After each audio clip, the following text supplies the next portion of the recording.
সরকার পতনের পর উত্তেজিত জনতার হাত থেকে বাঁচতে ভারতে পালিয়ে গেছেন আওয়ামী লীগের অনেক নেতাকর্মী। তবে সেখানে গিয়ে সংঘবদ্ধ ধর্ষণ মামলায় অভিযুক্ত হয়েছেন ৬ জন নেতা। এ ঘটনায় কলকাতা নিউ টাউন থেকে আওয়ামী লীগের ৪ নেতাকে গ্রেপ্তার করেছে শিলং পুলিশ। রোববার রাতে বিশেষ অভিযানে তাদের গ্রেপ্তার করে কলকাতার বিধাননগর কমিশনারেট ও মেঘলায় পুলিশের যৌথ বাহিনী। ভারতে অবৈধ অনুপ্রবেশ ও ছিনতাইয়ের অভিযোগে আওয়ামী লীগের ৪ নেতাকে গ্রেফতার করেছে কলকাতা ও শিলং পুলিশ। শেখ হাসিনাকে তারা নিয়ে গেছে এখান থেকে। সেই শেখ হাসিনাকে যদি ডক্টর ইউনূসের যাকে বলা হয় ক্রোধ প্রশমিত করার জন্য, তাকে খুশি করার জন্য যদি তারা আবার প্লেনে করে বাংলাদেশে পাঠিয়ে দেয়, সবাই আশ্চর্য হলেও আমি কিন্তু আশ্চর্য হব না। ক্ষমতাচ্যুত প্রধানমন্ত্রী যিনি ওখানে আশ্রয় নিয়েছেন, ভারতের পক্ষ থেকে যেটা বলা হয়েছে যে তারা আমাদের সাথে সম্পর্ক জোরদারে আগ্রহী এবং সম্পর্ক এগিয়ে নিতে আগ্রহী। সাবেক প্রধানমন্ত্রী মারা গেছেন, শেষ পর্যন্ত আর ফেরা হলো না। হাসপাতাল থেকে চিরনিদ্রায় এক সময়ের দাপুটে নেতা, আলোচিত সমালোচিত সাবেক প্রধানমন্ত্রী, তিনি বাংলাদেশের সাবেক প্রধানমন্ত্রী শেখ হাসিনা। ভাবা যায় মব জাস্টিস কোন পর্যায়ে গেছে? তাহলে বাংলাদেশ আসলে কে নিরাপদ? এই মুহূর্তে অনেকের কাছে এই প্রশ্নটা। পতিত স্বৈরাচার শেখ হাসিনার মৃত্যু নিয়ে হঠাৎ করে গুঞ্জন শুরু হয়েছে। গতকালকে থেকে অনলাইন অফলাইন বিভিন্ন জায়গায় আলোচনা শুরু হয়েছে যে আদতে শেখ হাসিনা বেঁচে আছেন না মারা গিয়েছেন, কি অবস্থায় আছেন, এটা এখন জনগণ জানতে চায়। এর কয়েকটা অন্যতম কারণ। সম্মানিত দর্শক শ্রোতা, আসসালামু আলাইকুম। নতুন একটা নিউজ ভিডিওতে জানাচ্ছি আপনাদের স্বাগতম। এইমাত্র পাওয়া তাজা এবং গরম খবর। ডক্টর মোহাম্মদ ইউনূস হুঙ্কার থেকে শুরু করে সারজিদ আলম এবং হাসনাত যে হুঙ্কার দিয়েছে, ভারত কিন্তু একেবারেই চুপসে গিয়েছে। আজকের এই ভিডিওতে আপনারা বিস্তারিত এবং প্রমাণের মাধ্যমে সবকিছু দেখতে পারবেন কিভাবে ভারত একেবারেই চুপসে গেল। সেই বিষয় নিয়ে কিন্তু মুখ খুলেছে নাইম ভাই। সেই বিষয়টি আপনারা বিস্তারিতের মাধ্যমে সবকিছু দেখতে পারবেন। আশা রাখবো সম্পূর্ণ ভিডিওটি দেখবেন, একটু স্কিপ করবেন। আমি আর বেশি কথা না বলে বিস্তারিত ভিডিওতে নিয়ে যাবো। তার আগে আপনাদের কাছে ছোট্ট রিকোয়েস্ট থাকবে, যারা এরকম নিউজ ভিডিও পেতে পছন্দ করেন দ্রুত চ্যানেল সাবস্ক্রাইব করে আমাদের সাথেই থাকবেন। ইতিমধ্যে যারা সাবস্ক্রাইব করে দিয়েছেন তাদের জানাচ্ছি অসংখ্য ধন্যবাদ। চলুন তাহলে প্রিয় দর্শক শ্রোতা, এই ভিডিওতে একটি লাইক করে দিয়ে আমরা বিস্তারিত ভিডিওগুলা মোবাইলের স্ক্রিন থেকে ধারাবাহিকভাবে একের পর এক দেখে আসি। সরকার পতনের পর উত্তেজিত জনতার হাত থেকে বাঁচতে ভারতে পালিয়ে গেছেন আওয়ামী লীগের অনেক নেতাকর্মী। তবে সেখানে গিয়ে সংঘবদ্ধ ধর্ষণ মামলায় অভিযুক্ত হয়েছেন ৬ জন নেতা। এ ঘটনায় কলকাতা নিউ টাউন থেকে আওয়ামী লীগের ৪ নেতাকে গ্রেপ্তার করেছে শিলং পুলিশ। রোববার রাতে বিশেষ অভিযানে তাদের গ্রেপ্তার করে কলকাতার বিধাননগর কমিশনারেট ও মেঘলায় পুলিশের যৌথ বাহিনী। বিষয়টি কালবেলাকে নিশ্চিত করেছেন সেখানে থাকা একাধিক আওয়ামী লীগ নেতা। গ্রেপ্তারকৃতরা হলেন সিলেট জেলা আওয়ামী লীগের সাধারণ সম্পাদক ও জেলা পরিষদের অপসারিত চেয়ারম্যান নাসিরউদ্দিন খান, সিলেট মহানগর যুবলীগের সহসভাপতি রিপন ও সিলেট মহানগর আওয়ামী লীগের সদস্য ইলিয়াস আহমেদ জুয়েল। এ ঘটনায় পলাতক রয়েছেন আরো 2 জন। তারা হলেন সিলেট জেলা স্বেচ্ছাসেবক লীগের সভাপতি আফসার আজিজ ও সাধারণ সম্পাদক দেবাংশু দাস মিঠু। শিলং পুলিশ সূত্রে জানা গেছে, আওয়ামী লীগের নেতারা সিলেট থেকে পালিয়ে শিলংয়ে অবস্থান করছিল। এ সময় তাদের আবাসস্থলেই ধর্ষণের ঘটনা ঘটে। এ ঘটনায় ভুক্তভোগী শিলং থানায় ৬ জনকে আসামি করে একটি মামলা করেন। কলকাতা ও শিলংয়ে অবস্থানরত আওয়ামী লীগ ও অঙ্গ সহযোগী সংগঠনের একাধিক নেতাকর্মী জানান, সিলেট মহানগর যুবলীগের সহসভাপতি আব্দুল লতিফ রিপন ও মহানগর আওয়ামী লীগের সদস্য ইলিয়াস আহমেদ জুয়েল এ অপকর্মের সঙ্গে জড়িত ছিলেন বলে শুনেছেন তারা। কিন্তু একই ফ্ল্যাটে তাদের সঙ্গে থাকার কারণে বাকি ৪ জন আসামি হয়েছেন। একাধিক সূত্র জানায়, দেশ ছেড়ে পালানোর সময় শিলংয়ে ছিলেন নাসিরউদ্দিন খান সহ ৬ জন। গত ১ ডিসেম্বর তারা শিলং ছেড়ে কলকাতা চলে যান। তবে সিলেট জেলা আওয়ামী লীগের 2 শীর্ষ নেতা নাম প্রকাশ না করে জানান, শিলংয়ের মুভমেন্ট পাস নিয়ে সংশ্লিষ্ট থানায় না জানিয়ে কলকাতায় চলে যাওয়ায় তাদের গ্রেপ্তার করা হয়েছে। কলকাতায় অবস্থানরত আওয়ামী লীগের এক নেতা জানান, শিলং ছেড়ে কলকাতায় আসার সময় তারা স্থানীয় থানায় অবগত করে আসেননি। পরে ওই ফ্ল্যাটে গিয়ে পুলিশ খোঁজ নিলে ফ্ল্যাট কর্তৃপক্ষ তাদের থানায় যোগাযোগের জন্য বলেন। কিন্তু কলকাতা থেকে শিলংয়ের দূরত্ব বেশি হওয়ায় তারা আবার সেখানে গিয়ে স্থানীয় থানা পুলিশের কাছে বিষয়টি অবগত করেননি। তবে যুবলীগের এক নেতা নাম প্রকাশ না করে জানান, লতিফ আর রিপন এই অপকর্ম ঘটিয়েছে বলে শুনেছেন তিনি, তবে সেটি নিশ্চিত নয় বলে জানান তিনি। বাকিরা একই ফ্ল্যাটে থাকার কারণে ফেঁসে গেছেন।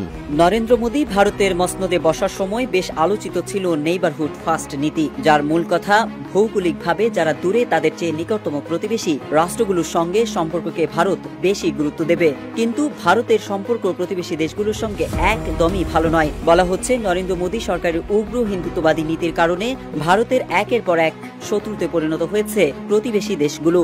প্রতিবেশী দেশগুলোর মধ্যে শ্রীলঙ্কা, নেপাল, মালদ্বীপের সঙ্গে মোদী সরকার তথা ভারতের সম্পর্ক তেমন একটা সুখকর নয়। এরই মধ্যে বাংলাদেশে 5 আগস্ট ছাত্র জনতার অভ্যুত্থানে শেখ হাসিনার পতন ও ভারতের আশ্রয়দান সব মিলিয়ে সাম্প্রতিক সময়ে চরম বৈরী সম্পর্ক যাচ্ছে বাংলাদেশের সঙ্গে। তবে এ নিয়ে ঘরে বাইরে ব্যাপক সমালোচনার মুখে পড়েছে মোদী সরকার। সচেতন ভারতীয়দের মধ্যে এ নিয়ে ব্যাপক ক্ষোভ দেখা দিয়েছে। জনগণের চোখে না দেখে আওয়ামী লীগের চোখে বাংলাদেশকে দেখেছিল ভারত। বাংলাদেশের একটি জাতীয় দৈনিক জানায়, পর্যবেক্ষকরা বলছেন পৃথিবীতে একমাত্র রাষ্ট্র ভারত যার সঙ্গে কোনো প্রতিবেশী সম্পর্ক ভালো নেই। প্রতিবেশী দেশে নগ্ন হস্তক্ষেপ, অসম্মান ইত্যাদির কারণে একে একে সকল প্রতিবেশীকে খেপিয়ে তুলেছে দেশটি। ফলে সবাই মুখ ফিরিয়ে নিয়েছে ভারত থেকে। বিশ্বায়নের যুগে দিল্লিকে পাশ কাটিয়ে যুক্ত হয়েছে নতুন বলয়ে। দিন শেষে এতে ক্ষতি হচ্ছে ভারতেরই। মোদির নেতৃত্বে ভারত সরকার শুধু বাংলাদেশে নয়, বেশিরভাগ প্রতিবেশী দেশের ক্ষেত্রে এমন অবস্থানে রয়েছে। আর এর কারণে অনেক সময় দুর্ভাগ্যজনক পরিণতি ডেকে এনেছে বলে মনে করছেন সমালোচকরা। পাশাপাশি নরেন্দ্র মোদির দল বিজেপির উগ্র হিন্দুত্ববাদী আচরণ ও হিন্দু রাষ্ট্র কায়েমের এজেন্ডা ভারতকে বন্ধুহীন করার ক্ষেত্রে বড় ভূমিকা রেখেছে বলেও মন্তব্য সমালোচকদের। এদিকে সাম্প্রতিক বাংলাদেশ ও ভারতের মধ্যকার বিবদমান ইস্যুতে গণমাধ্যম ও সোশ্যাল মিডিয়ায় ভারতীয় কলামিস্ট, সাংবাদিক, রাজনৈতিক বিশ্লেষক, অ্যাক্টিভিস্টদের খোদ ভারতের একচোখা নীতির সমালোচনা করতে দেখা গেছে। সিনিয়র সাংবাদিক ও দ্য হিন্দুর কূটনৈতিক সম্পাদক সুহাসিনী হায়দার বলেন, নিজের প্রতিবেশীদের সঙ্গে সম্পর্কের বিষয়টা ভারতের পক্ষে কখনোই সহজ ছিল না। গত 10 বছরে সরকার নেইবারহুড ফার্স্টের কথা বলেছে ঠিকই, কিন্তু তা নিয়ে কোনো পদক্ষেপ নেয়নি। সম্প্রতি কলকাতা টিভির এক প্রতিবেদনে বলা হয়, বাংলাদেশ সৃষ্টি হওয়ার পরে বাংলাদেশের সঙ্গে ভারতের সম্পর্ক ছিল সামাজিক, আত্মিক ও সাংস্কৃতিক। পাকিস্তান আর চীন বাদ দিলে তাদের সব প্রতিবেশী দেশের সঙ্গে ভালো সম্পর্ক ছিল। প্রতিটা প্রতিবেশী দেশের সঙ্গে এই মুহূর্তে সম্পর্ক খুবই খারাপ বলেও বলা হয় প্রতিবেদনে। সম্প্রতি ভারত কেমন প্রতিবেশী শীর্ষক ঠিকানায় খালেদ মহিউদ্দিন অনুষ্ঠানে ভারতীয় লেখক ও সাংবাদিক অর্ক ভাদুরী বলেন, তাদেরকে অবশ্যই বাংলাদেশ, নেপাল, ভুটান, শ্রীলঙ্কার সার্বভৌমত্বকে সম্মান করতে হবে। আওয়ামী লীগের লেন্সে বাংলাদেশকে দেখা তাদের জন্য যে সুবিধাজনক হবে না এটা নিঃসন্দেহে বলা যায়। বাংলাদেশে সম্প্রতি একটি গণ অভ্যুত্থান হয়েছে, রেজিম চেঞ্জ হয়েছে। এই বাস্তবতা তাদের মেনে নিতে হবে। এ সময় শেখ হাসিনাকে ভারতের জন্য গলার কাটা বলেও মন্তব্য করেন অর্ক ভাদুরী। এদিকে মালদ্বীপের নতুন প্রেসিডেন্ট মোহাম্মদ মুইজ্জুর নির্বাচনী স্লোগানই ছিল ইন্ডিয়া আউট।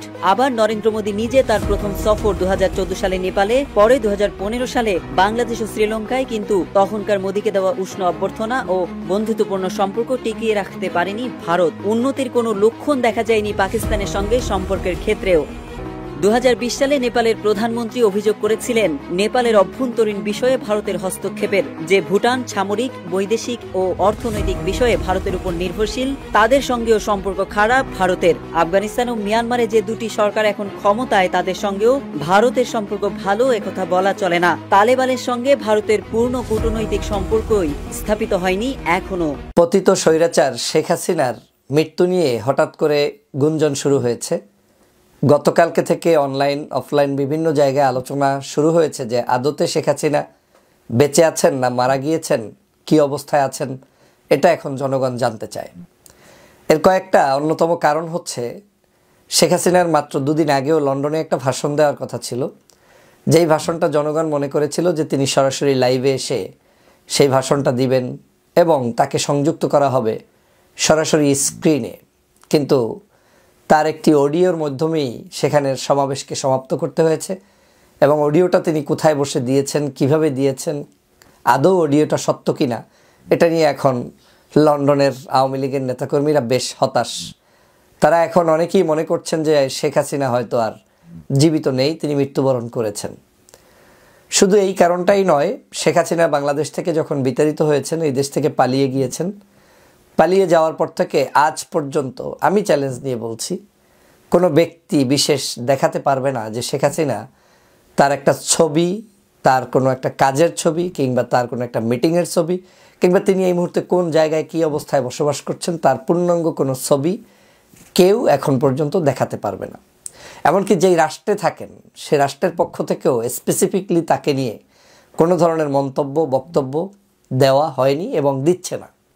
সম্পূর্ণ গোপনভাবে তিনি কি আদৌ জীবিত আছেন কিংবা মৃত্যুবরণ করেছেন সেটা এখন জনগণ জানতে চায়। জনমনে প্রশ্ন উঠেছে, জনগণ এখন প্রশ্ন রাখা শুরু করেছে যে হয়তো শেখ হাসিনা আদতেই আর পৃথিবীতে বেঁচে নাই। তার এই অডিওগুলো এই নেতাকর্মীদেরকে মিথ্যা প্রলুব্ধ করে উজ্জীবিত করার জন্য হয়তো কেউ না কেউ বিভিন্ন মাধ্যমে বানানোর চেষ্টা করছেন, বানিয়ে প্রচার করছেন। কারণ এই আওয়ামী লীগ নামক পতিত এই সংগঠনটি শেখ হাসিনার যদি শেষ হয়ে যায় তাহলে তো এই সংগঠনের আর কিছুই থাকে না। যদিও শেখ হাসিনা শেষ হয়েই গিয়েছেন, তিনি আর নেই, তিনি জীবিত থাকলেও নেই, তিনি মারা গেলেও নেই, কারণ তার মানুষদেরকে তিনি রাস্তায় ফেলে রেখে তারপরে 5ই আগস্ট বাংলাদেশ থেকে পালিয়েছে। আমরা কোনো মানুষের মৃত্যু কামনা করি না, কিন্তু আমরা কোনো মানুষ যখন হাজার হাজার মানুষকে মৃত্যুবরণ করায়, গুলি করে নির্বিচারে হত্যা করে, তার জন্য সহমর্মিতাও আমরা দেখাতে পারি না, প্রশ্নই আসে না। যে কোনো মানুষের মৃত্যুতে মানুষ কষ্ট পায়, কিন্তু বাংলাদেশে আওয়ামী লীগের যারা অপকর্ম করেছে, নির্বিচারে মানুষদেরকে হত্যা করেছে, তাদের মৃত্যুর সংবাদগুলো শুনলে বাংলাদেশের মানুষ কেমন জানি সেখানে শুকরিয়া আদায় করে। এবং এটা নিয়ে কারো কোনো ক্ষোভ নেই, কারণ সবাই মিলে এটাকে স্বাচ্ছন্দ্য বোধ করে, যদিও এটা হওয়া উচিত নয়, কিন্তু এটা তাদের কর্মের ফসল। কর্ম যেমন তেমনই। আজ যে মৃত্যুর সংবাদটি আমি আজকের আপনাদের সামনে কথা বলছি বা সন্দেহ পোষণ করছি, এটা আমার নয়। এখন অনলাইনের সব জায়গায় ঘুরে ফিরে টকশোতে সহ বিভিন্ন জায়গায় মানুষের আলোচনা শুরু হয়েছে যে আসলে শেখ হাসিনা বেঁচে নেই, তিনি মৃত্যুবরণ করেছেন। যদিও আমি মনে করি যে তিনি হয়তো মৃত্যুবরণ করেননি, তার এখনও হয়তো বেঁচে আছেন। কিন্তু বেঁচে যেহেতু আছেন, তাহলে তার প্রমাণটা একটু দেন। তিনি যেহেতু বেঁচে আছেন, তাহলে তিনি একটু সভা সমাবেশে এসে কথা বলুন। তিনি যেহেতু বেঁচে আছেন, আবার নিজেরাই পোস্টারে দাবি করছেন যে আপনি বাংলাদেশের প্রধানমন্ত্রী, তাহলে আপনি একটু বাংলাদেশে এসে প্রধানমন্ত্রিত্ব করুন। আমি আপনাদের নিশ্চয়ই মনে আছে একটা ভিডিওতে সজীবজের জয় আর নেই নামের একটা ভিডিওতে কথা বলেছিলাম। সজীবজের জয় আছে এর প্রমাণ সেই সময় দেখাতে পারেননি। কেন বলেছিলাম আক্ষরিক অর্থে যে নেই মানি তিনি বাংলাদেশে আসার কথা বলেছিলেন, যে নির্বাচনের সময় তিনি বাংলাদেশে থাকবেন। তিনি নাকি কোনো দুর্নীতি করে নাই, তার বিরুদ্ধে বিদেশে কোনো মামলা নাই, তার কোনো অ্যারেস্ট নাই। এ ধরনের প্রোপাগান্ডা আওয়ামী লীগের আরাফাতরা সবসময় করে বেরিয়েছিল এবং মিথ্যার উপরে আওয়ামী লীগকে বিভিন্ন ধরনের ব্যবহার করে তারা তাদের স্বার্থ সিদ্ধি করেছিল। সেই টাউট আরাফাতদের একটা বক্তব্য ছিল যে সজীবজের জয় নির্বাচনের আগে বাংলাদেশে আসবে এবং শেখ হাসিনার পক্ষে ক্যাম্পেইন করবে। কিন্তু আমরা দেখলাম শেখ হাসিনার পক্ষে ক্যাম্পেইন নয়, শুধু শেখ হাসিনা যে এই বিদায় নিল, নির্বাচন তো 24 জানুয়ারিতে হয়েছে, জানুয়ারি থেকে জুলাই আগস্টের 5 তারিখ পর্যন্ত সজীবজের জয়ের একটা ভিডিও, একটা আলোচনা, একটা সমাবেশ কোনো জায়গায় তারা দেখাতে পারে নাই। নির্বাচনের আগে সর্বশেষ একটা অনুষ্ঠানে 1-2 দিনের জন্য সম্ভবত তিনি এসেছিলেন, তাও তার চেয়েও কম সময়, একটা অনুষ্ঠানে 1 ঘন্টায় দেখা গিয়েছে, এরপরে আর তোর কোনো খবর ছিল না।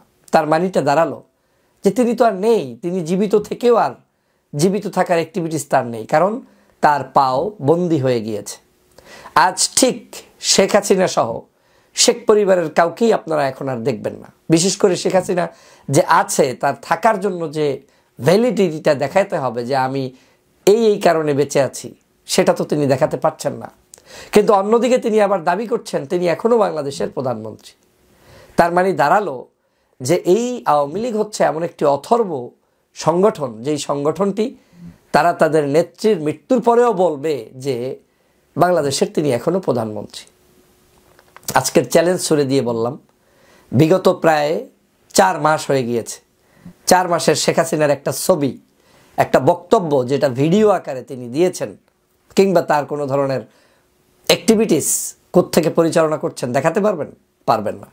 আমার তো মনে হয় আওয়ামী লীগের ভিতরে ভিতরে তার এই পতন হওয়ার পরে তিনি কোন অবস্থায় আছেন, কি হয়েছে, এটা নিয়ে হয়তো বড় ধরনের তাদের মধ্যে সন্দেহ তৈরি হয়েছে। এবং সেই সন্দেহের কারণেই কিছু ওই যে আওয়ামী লীগের দুষ্টচক্রের লন্ডন প্রবাসী যারা আছেন, তারা এআই দিয়ে হোক, যেভাবেই হোক, তার কণ্ঠকে মেক করে তারপরে তারা এই আওয়ামী লীগের সাথে নতুন করে প্রতারণায় লিপ্ত হয়েছেন। তারা তার ভিডিও অডিও আকারে প্রকাশ করে তারপরে দেখাতে চাচ্ছেন যে আমার নেত্রী এখনও আছে। এবং আমার আরও কিছু সন্দেহ আছে, তাকে দেখার জন্য ইন্ডিয়াতে ঘুরঘুর করছে কিছু দালালরা, যারা বাংলাদেশের কেউ তাদেরকে ভিন্ন নামে চেনেন, ভিন্ন আদর্শে চেনেন।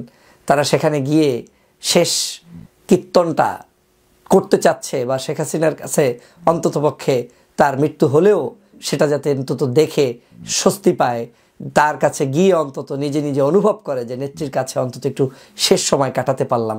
এরকম কিছু মানুষ হয়তো এখন ইন্ডিয়াতে বসে ঘুরঘুর করছে। বাস্তবিক অর্থে শেখ হাসিনা নেই, জীবিত থেকেও নেই, মৃত্যুবরণ করলেও নেই। আর তার মৃত্যু কিংবা জীবিত নিয়ে বাংলাদেশের জনগণের কোনো আকাঙ্ক্ষাও নেই। আমি নিশ্চিত বিশ্বাস করি যে এই দেশের মানুষের উপরে যে পরিমাণ জুলুম করেছে, অত্যাচার করেছে, নিপীড়ন করেছে, মানুষদেরকে হত্যা করেছে, এর যে দায়ভার, এর যে কঠোরতম মানে কি বলে শাস্তি, তা শেখ হাসিনাকে ভোগ করতেই হবে। ও চেহারা দেখাতে পারবে না, তার চেহারা হয়তো ইতিমধ্যেই কুৎসিত হয়ে গিয়েছে, তার চেহারার মধ্যে হয়তো এখন ইতিমধ্যেই এমন রোগে রোগাক্রান্ত হয়েছে যে আর সামনে আসার মতো এবিলিটি নাই, না হয় তার নেতানেত্রীর সামনেও তিনি আর দাঁড়াতে পারেন না। এই ইনজেকশন পুশ করে, কসমেটিক্স ব্যবহার করে, বাংলার মানুষের টাকা পয়সা লোপাট করে, যে অপরাজনীতি করে এতদিন দেখিয়েছেন নিজের শরীরের অহামিকা, আর দেশনেত্রী বেগম খালেদা জিয়াকে বলেছিলেন উনি তো বয়স হয়ে গিয়েছে, যে কোনো সময় মারা যাবে। এখন মানুষ প্রশ্ন তুলছে আপনার মৃত্যু নিয়ে। আল্লাহ জানেন যে আপনি আসলে এখন কোন অবস্থায় আছেন, কিন্তু এই মানুষের সাথে আপনার যে অত্যাচার, জুলুম, নির্যাতনের স্টিম রোলার আপনি চালিয়েছেন, এটার যে খেসারত সেটা আপনাকে দিতে হবে। সেটা জীবিত থাকলেও দিতে হবে, মৃত্যুবরণ করলেও দিতে হবে। সবাইকে ধন্যবাদ। হাসিনাকে ক্ষমতায় বসিয়ে বাংলাদেশকে শোষণ করছিল ভারত, মন্তব্য সমন্বয়ক মাসুদের। বৈষম্য বিরোধী ছাত্র আন্দোলনের মুখ্য সমন্বয়ক আব্দুল হান্নান মাসুদ বলেছেন, শেখ হাসিনার মতো দাসকে এতদিন ক্ষমতায় বসিয়ে ভারত বাংলাদেশকে শোষণ করছিল। বাংলাদেশের হিন্দু সম্প্রদায়ের মানুষের ওপরে তথাকথিত সাম্প্রদায়িক হামলার তীব্র প্রতিবাদ হয়েছে ভারতের দিল্লিতে। বহু বহু বছর পর, শেখ হাসিনার সময় তো বটেই, তারও আগে বহু লম্বা সময় ধরে এতটা অর্গানাইজ কোনো প্রতিবাদ সভা দিল্লিতে হয়নি। আমি বিবিসি রিপোর্টে তেমনই দেখলাম। বিবিসি একটা বিস্তারিত রিপোর্ট করেছে, সেখানে সেদিন দিনভর যা যা হলো সেটা নিয়ে তারা কথাবার্তা বলেছেন, ওখানে উল্লেখ করেছেন। এই আয়োজনটা করেছিল মূলত আরএসএস, বিশ্ব হিন্দু পরিষদ তারা, কিন্তু এটার ব্যানারটা ভিন্ন ছিল। আমি আসবো সেই জায়গায়, একটু কিছু কন্টেন্ট আমাদের জেনে রাখা ভালো। কিন্তু ওখানেই অত্যন্ত আপত্তিকর কিছু কথাবার্তা বলা হয়েছে বাংলাদেশ সম্পর্কে, অখণ্ড ভারতের কথা। দীর্ঘদিন থেকে আরএসএস তারা এই কথাটা বলে বেড়াচ্ছে। অ্যাট দ্য সেম টাইম আমাদের স্বাধীনতা স্মরণ করিয়ে দিচ্ছে। আবার সেই পুরনো আলাপ, আজকে প্রসঙ্গ আসলো, আবার একটু করতে চাই। আমাদেরকে স্বাধীনতার সময়, স্বাধীনতা যুদ্ধে সাহায্য করে নাকি আমাদেরকে কৃতার্থ করেছে। দীর্ঘদিন থেকে ভারতের লোকজনের এই বয়ান ছিল, শুধু ভারতের না, সারপ্রাইজিংলি আমাদের দেশে প্রচুর তথাকথিত বুদ্ধিজীবী আওয়ামী লীগ নেতারা তো ছিলই। আমার মনে আছে যখন আমরা ভারতকে নিয়ে আলোচনা করতাম বিগত রেজিমের সময়, আওয়ামী লীগের নেতারা আমাদেরকে এটা তারা স্মরণ করিয়ে দিতেন যে ভারত যেহেতু আমাদেরকে স্বাধীনতার সময় সাহায্য করেছে, তাই আমাদের চিরকৃতজ্ঞ থাকা দরকার। আমরা অ্যাপ্লিকেশনে লিখতাম না, এটা দিলে আপনার প্রতি চিরকৃতজ্ঞ থাকবো। সেই ইস্যুগুলো একটু আলোচনা করতে চাই। এখানে তিন মূর্তির চক, এখানে খুবই ব্যস্ত একটা এলাকা। এখানে প্রধানমন্ত্রী সংগ্রহশালা, এমপিদের বাসস্থান, সাউথ অ্যাভিনিউ, দিল্লির সবচেয়ে অভিজাত লুটিয়ান্স জোনের আরও 2-3টা, মানে অনেক কিছু, এবং পার্লামেন্টের সেশন টেশন মিলে এই জায়গায় তারা করেছে, এবং এখানে পুলিশ ব্যারিকেড দিয়ে রেখেছে। এখানে এই সমাবেশটা হয়েছে। আসলে ভারতের শাসক দল বিজেপির আদর্শিক অভিভাবক আরএসএসের প্রচ্ছন্ন সমর্থনে যখন রাজপথে কর্মসূচি হয়, তখন তাকে এটা করতেই হয়েছে। কথা এরকম মানবাধিকার দিবস উপলক্ষে গতকাল 10 ডিসেম্বর ছিল, সেখানে তারা মানবাধিকার দিবসে হিন্দু সম্প্রদায়ের মানুষের বাংলাদেশে মানবাধিকার লঙ্ঘিত হয় এই ধরনের আলাপ করে এটা করেছেন। এবং বাংলাদেশের বিরুদ্ধে মুহুর্মুহু স্লোগান হয়েছে। সেখানে শহরের নানা প্রান্ত থেকে বাস বোঝাই করে ওখানে গেছে, ওখানে খাবার দাবার, পানীয় জল সবই ব্যবস্থা করা হয়েছে। একটা পরিকল্পিতভাবে সমাবেশটা করেছে। এখন কারা ছিল? দিল্লিতে একটা সাংবাদিক সম্মেলন ছিল, সেখানে আরএসএসের মিডিয়া কোঅর্ডিনেটর উপস্থিত ছিলেন। তখন জানানো হয়েছে এটা আরএসএসের ব্যানারে হবে না, সিভিল সোসাইটি অফ দিল্লি নামে একটা সুশীল সংগঠন এখানে করবে। ঢাকায় ভারতের সাবেক রাষ্ট্রদূত ভিনা সিকরি, ইন্টেলিজেন্স ব্যুরোর সাবেক প্রধান রাজীব জৈন ছিলেন। মানে ভিনা সিকরি ওখানে গিয়ে প্রমাণ করে দিলেন তিনি আদতে বাংলাদেশ নিয়ে যা যা কথা বলেন এগুলো কোনো অ্যানালিস্টের কথা না, এগুলো অ্যাক্টিভিস্টের কথা, অন্ধপাড় দলীয় ব্যক্তির কথা। মানে গত কিছুদিনে আমরা ভিনা সিকরিকে বাংলাদেশকে নিয়ে অনেক কথা বলতে শুনেছি, এমনকি বাংলাদেশে প্রচুর হিন্দু নারী রেপড হচ্ছেন, এমন বক্তব্য আমি তাকে একটা জায়গায় দিতে দেখেছি। মিথ্যারও সীমা থাকা দরকার, এই নারীর তা নেই, একেবারেই নেই। বাংলাদেশে কাজ করে যাওয়া ভারতীয় কয়েকজন হাই কমিশনার আসলে আদতে আওয়ামী লীগের পেইড হয়ে কাজ করেন, এরা সবাই তাই। ইনি ছাড়া পিনাক রঞ্জন আছেন, পঙ্কজ শরণ আছেন, হর্ষবর্ধন সিংলা আছেন। কিন্তু ভিনা সিকরি এবারকার ঘটনায় যতটা সরব, অন্যদেরকে অতটা সরব দেখিনি, অন্যরা বেশ খানিকটা চুপসে গেছে। এখন আমরা কারণ আরও খুব স্পষ্টভাবে বুঝি উনি আদতে আরএসএস বিজেপির একেবারেই গুরুত্বপূর্ণ অ্যাক্টিভিস্ট। সুতরাং আমরা ভারতের মাটিতে ভিনা সিকরি আর যা যা কথা বলবেন বাংলাদেশ নিয়ে, ওগুলোকে আমরা আসলে ইয়ের সাথে যুক্ত করে দিতে পারি, পশ্চিমবঙ্গের বিজেপির নেতার সাথে। ক্লিয়ারলি তিনি যেসব বলেন ভিনা সিকরি একটু সফটওয়্যার ঢঙে মূলত একই কথা বলেন। এখানে লোক জড়ো করেছে বিশ্ব হিন্দু পরিষদের নেতা, তাদের নেতারা নাম আছে। বিনোদ বানশাল শুরু থেকে দৌড়ঝাঁপ করেছিলেন, মঞ্চের সামনে 3-4টে সারি বরাদ্দ ছিল শুধু সাধু সন্তদের জন্য।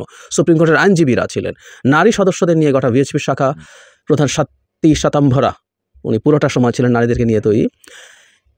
অনেকেই বক্তৃতা করেছেন 3 মিনিট, কিন্তু ওই নারী যিনি ভিএসপির হিন্দু শাখার প্রধান, তিনি অসীম মানে আনলিমিটেড কথা বলেছেন, তাকে থামানো হয়নি। তিনি হিন্দুরা বেশি দিন বসে বসে এগুলো দেখবে না এইসব হুঙ্কার দিচ্ছেন। ভিনা সিকরি বলেছেন যে বিক্রম মিস্ত্রি গেছেন এবং সেখানে গিয়ে বাংলাদেশের সাথে কাজ করতে চেয়েছেন, কিন্তু হিন্দুদের ওপরে নির্যাতন বন্ধের শর্তে না। ভারতীয় পররাষ্ট্র সচিব কোনো শর্ত দেয়নি, ভারত সব শর্ত দেওয়া অ্যাফোর্ড করতে পারবে না। গতকালই ভিডিওতে বলেছে ভারতকে আসলে এই যুদ্ধংদেহী ভাব থেকে বেরিয়ে আসতে হবে, তার নিজস্ব স্বার্থেই আবার কিছু রেটরিক চালু রাখতে হবে। সেটাও কেন, সেটাও বলেছিলাম। উনি বাংলাদেশের সাথে কাজ করার কথা বলছেন এবং একই সাথে তার কনসার্ন জানিয়েছেন। ইট ওয়াজ নট এ কন্ডিশন, কিন্তু উনি টোনটা এরকম দেখাচ্ছেন আর কি। ইসকন নেতা চিন্ময় দাসের গ্রেফতারির বিরুদ্ধে তারা তীব্র ক্ষোভ দেখিয়েছেন, হুঙ্কার দিয়েছেন এবং বলছেন যে একজন সন্ন্যাসীকে জেলে পুরেছে। আবারও তাকে ইসকন নেতা হিসাবে বলা হচ্ছে। এই ভদ্রলোক, আমরা বারবার এই কথাগুলো বলবো, মনে রাখতে হবে, এই ভদ্রলোক ইসকন থেকে সেন্ট্রাল ইসকন দ্বারা বহিষ্কৃত হয়েছিলেন শিশু যৌন নিগ্রহ বা নিপীড়নের অভিযোগে। এই মানুষকে নেতা বলতে লজ্জা হওয়া উচিত আসলে হিন্দু সম্প্রদায়ের, উচিত। তাকে যে তারা বিশ্ব সনাতনী জাগরণী জোট করে যে তারা অধিকার আদায় করছে, তারা করতেই পারেন। আমরা সেই অধিকারকে সমর্থন, মানে সেই আন্দোলনকে সমর্থন করি। প্রত্যেকটা নাগরিকের নাগরিক অধিকার আছে আর সাংবিধানিক অধিকার আছে করার, কিন্তু তারা তাকে এরকম একজন শিশু যৌন নিপীড়ককে তারা নেতা বানিয়েছেন এবং তার পক্ষে ভারতীয়রা দাঁড়িয়ে দাঁড়িয়ে কথা বলছেন। কারণ আমাদের এই তথ্যগুলো আসলে আমরা ঠিকঠাক মতো ভারতে পৌঁছে দিতে পারিনি। পৌঁছে দিতে পারলেও ভারতের মিডিয়া, গদি মিডিয়া, সেগুলো প্রচার করেনি। তারা তো নিশ্চয়ই জানতো একটা মিডিয়ার কাজ এই তথ্যগুলো খুঁড়ে বের করা। বাংলাদেশ মিডিয়া তো এসেছিল, কিন্তু মিডিয়াগুলো একেবারে একপেশে মন্তব্য চালিয়ে গেছেন। ৭১ মনে করো, জুলুমবাজি বন্ধ করো। বারবার প্রায় সবাই বাংলাদেশকে ৭১-এর কথা মনে করিয়ে দিয়েছেন। বিভিন্ন প্ল্যাকার্ড ও স্লোগানে এটা এসছে। প্ল্যাকার্ডে লেখা ছিল বাংলাদেশে ৭১ মনে করো, জুলুমবাজি বন্ধ করো। মুক্তিযুদ্ধের ভারতের অবদানের কথা স্মরণ করে আজকের বাংলাদেশেও হিন্দুদের নির্যাতন বন্ধ করা উচিত। এই কথা ঘুরে ফিরে এসছে, সবার মূল জায়গা এটা। দিল্লি ক্যান্টনমেন্ট এলাকা থেকে আর বিজেপির একজন কট্টর সমর্থক আছেন, তিনি বলছেন, আমি তো বলবো বাংলাদেশকে আমরা দুধ কলা দিয়ে সাপ পুষেছি, ৭১ আমরা ওদের দেশ বানিয়ে দিয়েছি, আর এখন সে বিষাক্ত সাপই আমাদের কাটতে আসছে, লজ্জা হওয়া উচিত। এরকম নানান কথাবার্তা আছে। ডক্টর ইউনূসের বিরুদ্ধে স্লোগান আছে। তারপর তারা একটা স্মারকলিপি দিয়েছেন এবং মুহুর্মুহু যে স্লোগানটা হয়েছে সেটা হচ্ছে অখণ্ড ভারতের স্লোগান হয়েছে। যেহেতু আরএসএস জড়িত আছে, সেই স্লোগানটা থাকবে। এ দুটো ইস্যু নিয়ে একটু কথা বলি। বাংলাদেশের স্বাধীনতায় ভারত সাহায্য করেছে যুদ্ধের সময়, কোনো সন্দেহ নেই। আমাদের যে শরণার্থীরা গেছেন তারা সেখানে ছিলেন, তারা ভালো ছিলেন না। ভারত একটা অতি গরিব দেশ, কিন্তু এই গরিব দেশের মধ্যেও তারা এবং জনগণ, ভারতের জনগণ বাংলাদেশের মানুষের পাশে দাঁড়িয়েছিলেন ওই সময়। আমাদের মুক্তিযোদ্ধারা সেখানে গিয়ে ট্রেন্ড হয়েছেন, ভারত থেকে অস্ত্র পেয়েছেন। তারা প্রাথমিকভাবে যে গেরিলা যুদ্ধ চালিয়েছেন তার অস্ত্রের প্রাথমিক উৎস ভারত, ঠিক। এবং পাকিস্তানের বিরুদ্ধে প্রতিরোধ লড়াই ভারত পাশে না থাকলে আমাদের জন্য খুবই কঠিন হতো, কোনো সন্দেহ নেই। এবং বাংলাদেশ যেহেতু একটা ফ্ল্যাট টেরেইন, আমাদের খুব বেশি বনভূমি নাই, পাহাড় নাই, লুকিয়ে থাকার জায়গা নেই, তাই আক্রমণ করে আবার ভারত পালিয়ে যাওয়া সীমান্ত এলাকাতে প্রাথমিক দিকে এগুলোই গুরুত্বপূর্ণ রেজিস্ট্যান্স ছিল। এবং আমাদের আক্রমণ করে ভারতে পালিয়ে যাওয়ার এই টেন্ডেন্সির কারণে রীতিমতো বর্ডার ধরে সাম কিলোমিটার্স এরিয়া মুক্তাঞ্চল হয়ে গিয়েছিল, যেখানে পাকিস্তান মিলিটারি আর অতদূর যাওয়ার সাহসও করতো না। এবং শেষে ৩ ডিসেম্বর ভারত নিজে এই যুদ্ধে জড়িত হয়ে ভারত পাকিস্তানকে তার জায়গা থেকে আত্মসমর্পণ করাতে গুরুত্বপূর্ণ রোল প্লে করেছে। এগুলো সবই সত্য। এটার সাথে কূটনৈতিক যত কাজ আছে, আমরা এই জিনিসটা অনেকে মিস করি। সেটা হচ্ছে জাতিসংঘে বারবার যুদ্ধবিরতির প্রস্তাব আসছিল। এই যুদ্ধবিরতির প্রস্তাবটা আসা তখন আমাদের জন্য স্বাধীনতার পক্ষে বাধা হতো, কারণ যুদ্ধবিরতি হয়ে গেলে তখন আমরা পাকিস্তান এবং একটা গৃহযুদ্ধ হিসেবেই দেখা হতো। নেগোসিয়েশনের মাধ্যমে যদি শেখ মুজিবুর রহমানকে, যিনি যেটা হওয়ার কথা ছিলেন, প্রাইম মিনিস্টার করে দিত, তাহলে হয়তো আমাদের এই পরিস্থিতি নাও হতে পারতো। সেই সময় এই প্রস্তাবগুলোতে ভারত তার ইনফ্লুয়েন্স, যেহেতু তার সাথে সোভিয়েত ইউনিয়নের এক ধরনের অলিখিত জোট ছিল, তাকে দিয়ে ভেটো দেওয়ানো, এসব করে এগুলো বন্ধ করা হয়েছে। ভারতের ভূমিকা আছে। কিন্তু আমরা প্রায় একটা কথা বলি, যেটা তো আসলে একটা ট্রেড অফ ছিল, বিনিময় ছিল। ভারত আমাদেরকে সাহায্য করেছে, সবাই জানি। এখন এই কথাগুলো বাংলাদেশের মানুষ জানে, but will have to say that repeatedly. এটা ডিসেম্বর মাসও, সেটা হচ্ছে ভারত পাকিস্তানকে ভেঙে দিতে চেয়েছে, পাকিস্তানকে দুর্বল করে দিতে চেয়েছে। সেই কারণে স্ট্র্যাটেজিক ইম্পর্টেন্স আছে, তাই সে করেছে। এই ভারতই বিভিন্ন সময় বিভিন্ন কাজ করে। এই ভারতই তার মাটিতে, ইন্দিরা গান্ধী যখন ৭১-এ আমাদেরকে সাহায্য করছেন, তখন ভারতের মাটিতেই উত্তর পূর্ব রাজ্যগুলো, যেগুলোকে আমরা 7 সিস্টার্স বলি, এই মণিপুর, মিজোরাম, এরা কেউ ভারতের সাথে থাকতে চায়নি। তারা নিপীড়িত বোধ করেছে। কাশ্মীর তো জন্মের পর থেকেই, সেখানে কি ভারত তাদেরকে স্বাধীনতা দিয়েছে? স্বাধীন হতে দিয়েছে? দেয়নি, দেয় না। এটাই নিয়ম। এখনও ভারত পাকিস্তানের বেলুচিস্তানের স্বাধীনতা নিয়ে ভীষণ রকম আগ্রহী। তার দেশের মাটিতে মণিপুর জ্বলছে, কিছু করছে না, করবে না। একই সাথে পাকিস্তান আবার খুবই তার বেলুচিস্তানে নানা রকম অন্যায় নিপীড়ন আছে, কিন্তু সে আবার কাশ্মীরকে নিয়ে খুবই ব্যতিব্যস্ত। সো এগুলো রাজনীতির ব্যাপার, আমি বলছি না এগুলো খারাপ ভালোর কথা, এগুলো এভাবেই চলে, এগুলো এভাবে, কিন্তু এটাকে মহত্ব হিসাবে দেখানোর কোনো প্রয়োজন নেই। এগুলো জাস্ট কতগুলো জিওপলিটিক্যাল হিসাব, এর বাইরের কিছু না। এটাই হলো মূল কথা, এটা হলো মূল জায়গা, মূল আলোচনার বিষয়। চায়না কাশ্মীর নিয়ে মাথা ঘামাবে, কথা বলবে, চায়না উইঘুরকে নিয়ে কথা বলবে না, তার নিজের রাজ্য শিনজিয়াংয়ে আছে।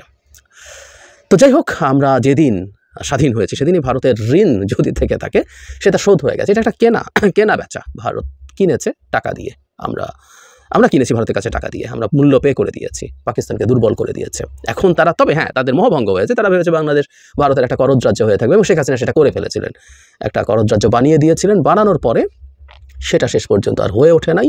যেহেতু হয়ে ওঠে নাই, এখন তাদের খুব লাগছে। আর একটা ব্যাপারে আমাদের একটু আসলে কথা বলতেই হবে, সেটা হচ্ছে অখণ্ড ভারত।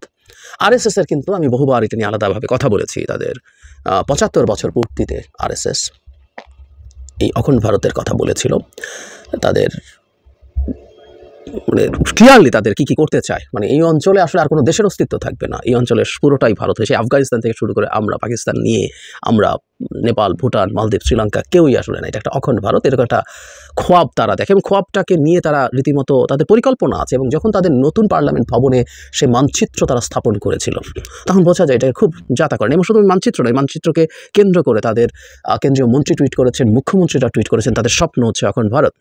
হ্যাঁ, আমরা মানি এটার জন্য অভ্যন্তরীণ রাজনৈতিক ইস্যু আছে, কিন্তু রাজনৈতিকভাবেও আপনি এমন কোনো বয়ান তৈরি করতে পারেন না যেটা অন্য কোনো দেশের সার্বভৌমত্বকে হ্যাম্পার করে, সেটাকে সমস্যায় তৈরি করে। RSS পরিকল্পনা পেশ করেছে, সে রাষ্ট্র কেমন হবে, সেই রাষ্ট্রের শিক্ষা কেমন হবে, স্বাস্থ্য কেমন হবে, সেই রাষ্ট্রে ভোটাধিকার কেমন হবে। কারণ এটা একটু বলে রাখি, মানে অনেকে বলেন যে বাংলাদেশের মতো দেশ যদি দখল করে ফেলে মুসলিম বেড়ে গেলে, পাকিস্তান দখল করে মুসলিম বেড়ে গেল, আফগানিস্তান দখল করলে মুসলিম বেড়ে গেল, তার ক্ষতি হবে, ভোটের হিসাব নিকাশ সমস্যা হবে। সেটারও চমৎকার ব্যবস্থা তারা করেছে।